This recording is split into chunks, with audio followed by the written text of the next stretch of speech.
Oh my god. The time changed. Time moved forward for fucking spring. I will never understand the logic of why we still do this. It hurts. Yesterday I fucking woke up, okay? And I promised I'd take my daughter and my niece to look for prom dresses. And I shit you not, I woke up and my face felt so swollen. I was so tired. I was so fucking tired. My eyes did not want to open. Um, we had to go downtown LA, and if you know anything pertaining to downtown LA, any of the districts, you get there fucking early. You get in, you get out, cause it gets crazy, especially on weekends. I, my eyes, like these right here, were fucking swollen. And so I'm in the kitchen making coffee, and my daughter walks in, and she's like, "Oh my God, Mom, what is going on with your freaking face?" Now, I haven't seen a mirror. And yeah, shit,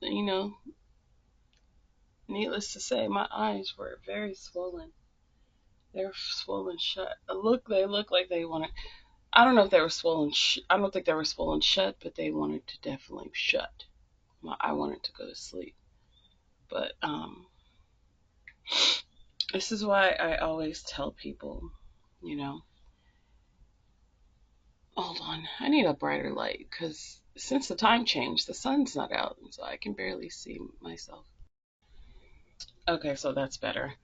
Um, times like this is why I always tell people not have not have kids. I will never understand the logic of why I don't know why people have multiple kids. You know, I don't want to do that. That's not something I wanted to do, and that's not something I want to do all weekend. I'm the type of person that if I don't have enough time for me, it manifests.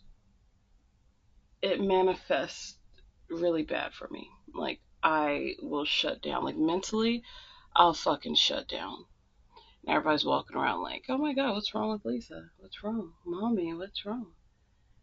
It's like I'm investing too much of me into you. And when I put too much of myself out, I give too much of myself. No, when I give too much to other people and not for myself, God, it's my fucking multitasking.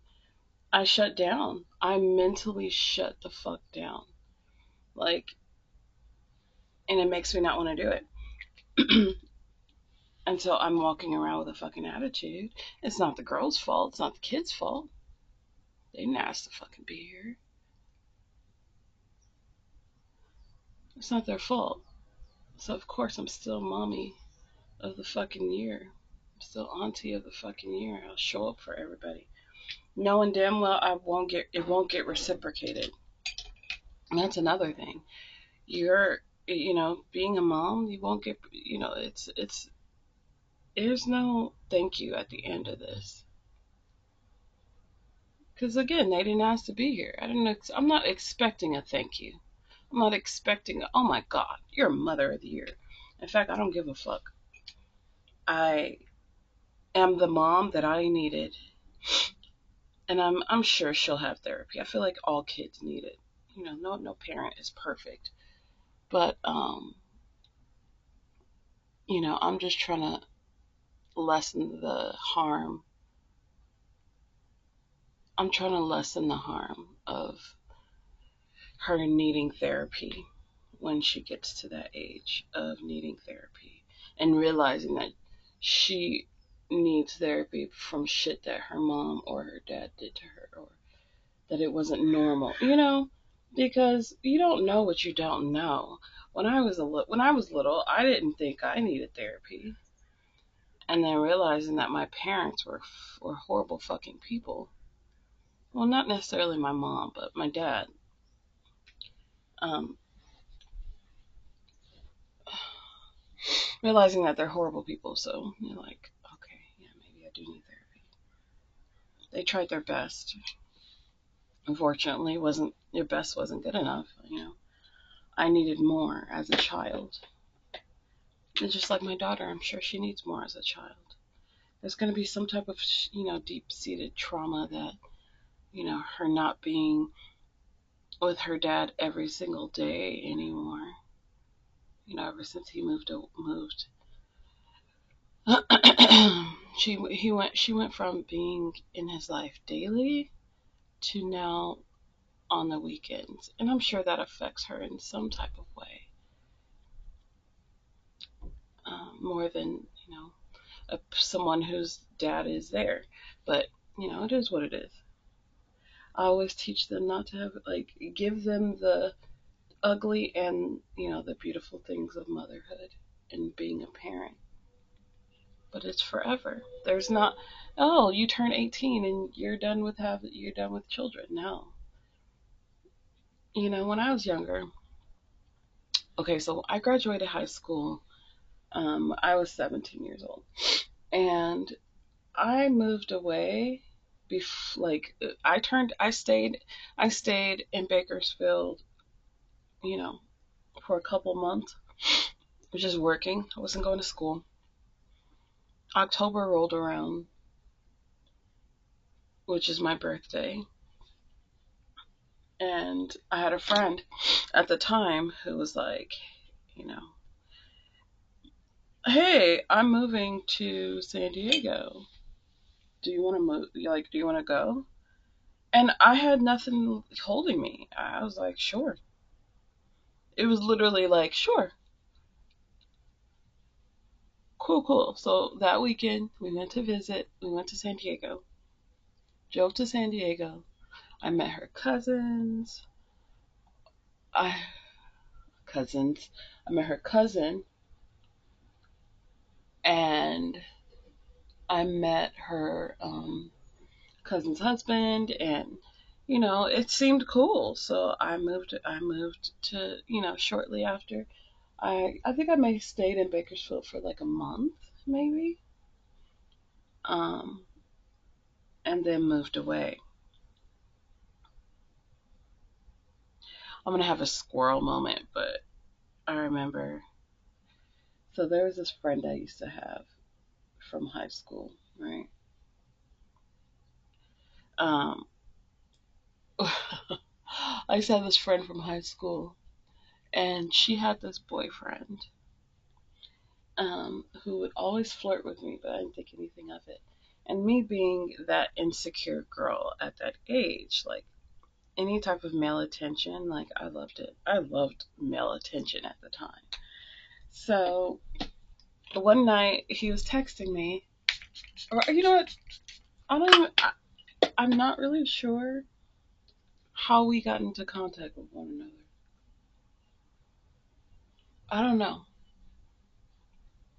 but next thing I know, I was at his house like almost every night, and let's just say I started sleeping. I started sleeping with my best friend's boyfriend. She wasn't really my best friend at the time. I think we had grown apart, and she was like being real fucking shady towards me. So I fucked her boyfriend. That was not my best moments. Okay. I've never had sex with any one of my friends' boyfriends ever again. It was very low. It was very low. I was fucking 17 at the time. I was so stupid. Like, it wasn't even great either. Like, it was for no reason. I don't know why I did it. I've never told anybody this. I've never told anybody this.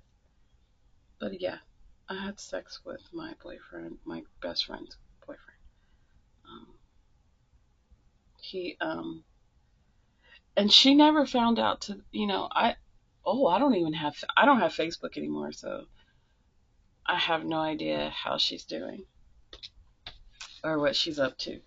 Last time I checked, she has 4 kids and doesn't have custody of any of them.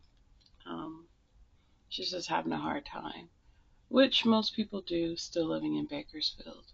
You know, there's a reason. The place is horrible. The place is fucking horrible. So, anyways, um, I remember talking to her. The last time I talked to her, she goes, "Oh my god, like I think Craig is fucking some bitch." In a green car, and that was my mom's green neon.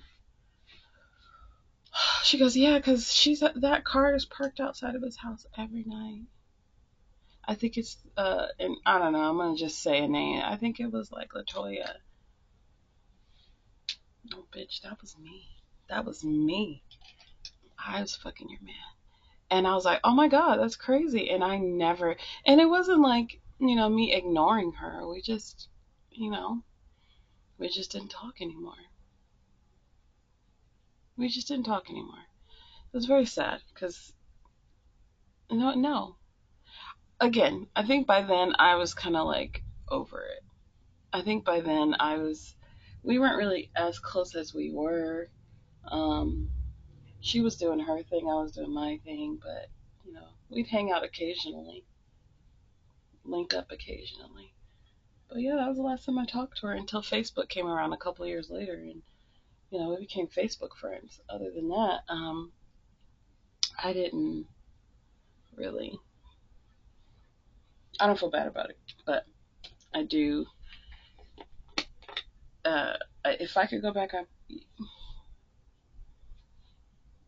again, I don't even remember if it was good.